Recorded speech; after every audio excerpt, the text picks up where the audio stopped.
je peux montrer au propriétaire quelle attitude à avoir en présence de d'autres humains.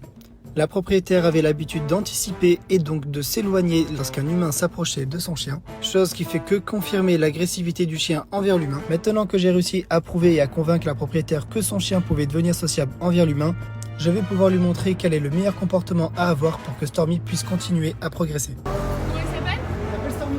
Stormy, Stormy. Viens. Coucou. Oui, c'est très bien. C'est beau. Super, parfait. C'était juste ça. On l'aide un petit peu à se Pas de problème. Il est trop beau. Bonne journée. Stormy n'est jamais allé aussi loin de son domicile et là ce que vous venez de voir il y a encore 20 minutes c'était inimaginable. Et voilà, Stormy peut enfin passer devant des humains sans forcément réagir.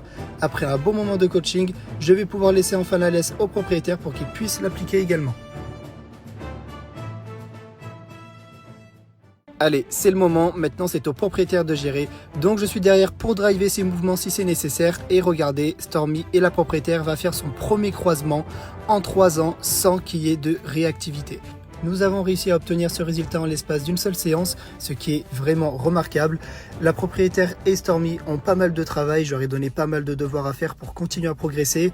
Ils ont tout ce qu'il faut pour pouvoir aller plus loin, mais nous allons faire en sorte de nous voir régulièrement afin de continuer à progresser ensemble. Et la petit bonus, une autre victoire sur un autre croisement où la propriétaire a très bien géré la situation.